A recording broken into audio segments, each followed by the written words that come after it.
Epic Cool Box, Project 2. The team was tasked with creating an Epic Cool Box, a device that would open autonomously and store in devices, and conceal them from users until open. The design process for this box was a 4-step design process. To begin with, objectives and constraints for the device had to be decided upon. Second, functions and means had to be determined. Third, the reduction and finalization of the remaining designs. And fourth, the comparison of our top designs. The objectives of our box were 3. First, durability. Second, mass production. And 3, marketability of the device. Our objectives helped to create our constraints. First, the device had to be non-flammable, non-toxic, no exposed wiring. The cost to produce the boxes had to be less than the selling price. The object must contain another object. The device must open without direct intervention. The device have at least one moving part. Opening mechanisms had to be secured and could not come loose upon the opening of the device, and the device must be activated with a trigger. The primary function of the device was to contain an accessible object. There are 3 ways that this could have been achieved through a means, the first being a bag, the second being a box, and the third being a jar. If the box were to be taken, the box would have to conceal the object and be able to reveal the object. To conceal the object, an opaque material would have to be used so that whatever was inside the box would not be revealed before opening it. The device had to have been made out of a solid material so that the contents of the box would not spill out. To reveal the object, a lid removing system would have to be used, and to achieve that, it would have to open autonomously. 2 factors could be used to open the box autonomously, first with an Arduino or without an Arduino system.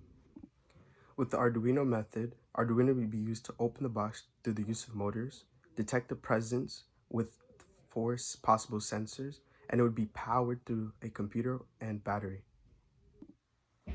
A non-Arduino system would be triggered through the use of outside objects, such as an object being knocked over or rolled over, or vibrations, magnetism, or pressurized air.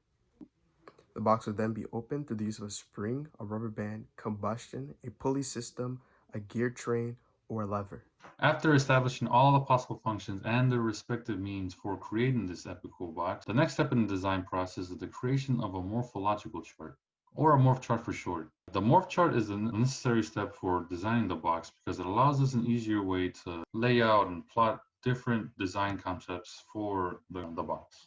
But first we have to reduce the morph chart. For example, the combustion method of opening the box isn't really a viable option for us because, for one, it violates a constraint set up by the client, which it can be hazardous. And 2, it's also not something we would like to prototype and build ourselves because it's hazardous.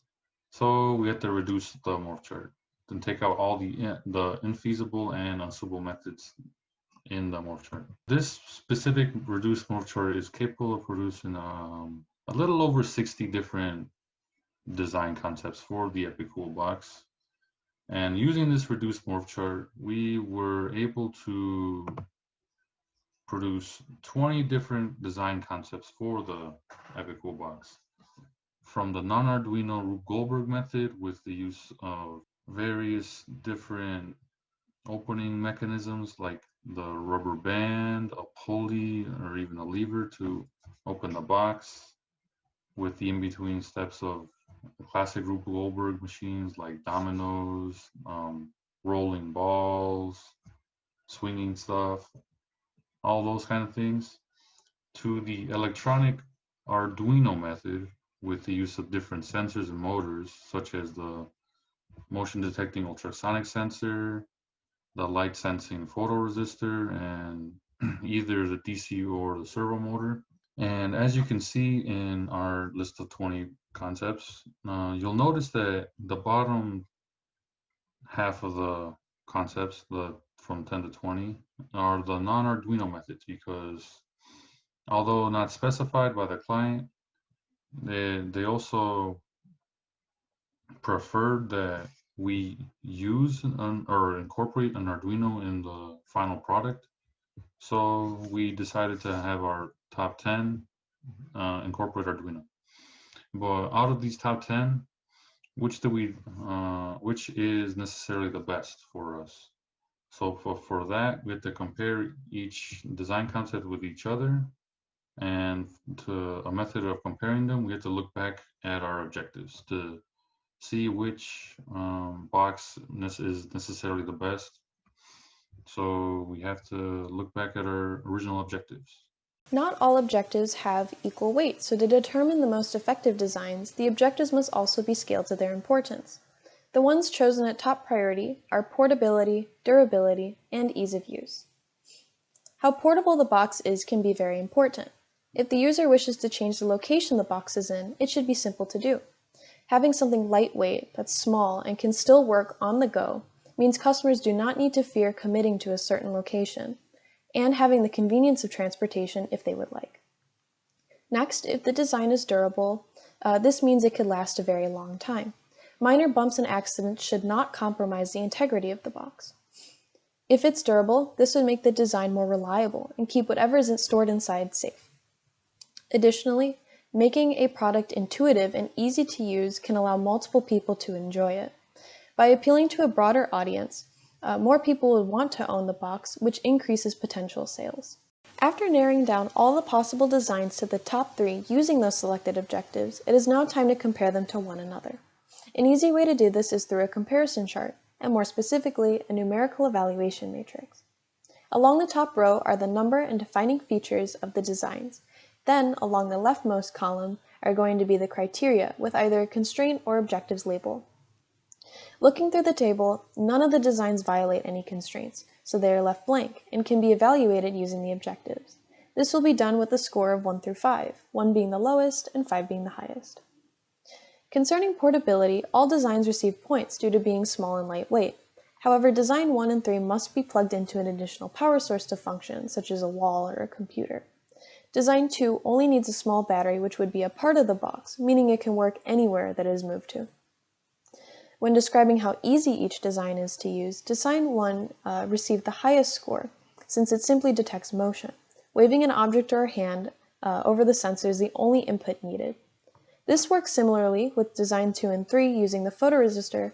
However, we also need to take in consideration the presence of light that is in the room in order for it to work. As for durability, all designs received a 4 since they will be made out of cardboard. This is a fairly sturdy material, and minor contact will not break the box. However, it is not as indestructible as maybe a metallic or plastic box may be. So as a result, the total scores for each of the designs are going to be 11, 13, and 10 respectively. This means that the second design, the battery photoresistor concept, with the highest score of 13 points, is selected to be the best design. Since the top design was determined, which was the battery photoresistor concept, the team then created a simple drawing to plan out the official design of the Epic Cool box. In the drawing, one will notice the placement of the photoresistor, and the other parts have to go into the box to make it function. The drawing was useful since the team was able to get their ideas out without repercussions, since if there was a mistake, you can always erase it. If the team started their planning by immediately making a CAD model, it would be hard to fix if a mistake was made there. After the drawing was approved by the team and teachers, a CAD model was made. This image shows the sides, but not what is on the inside. It helps the team understand how to create the final product and understand where the parts will be placed.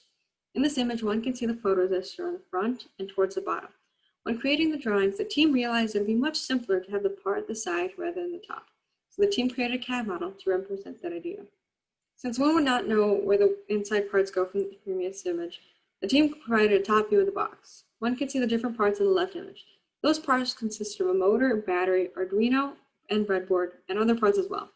The image on the right shows how the box would look like with the parts covered. The team decided to cover the parts, since the consumer would then be able to use the box for storage.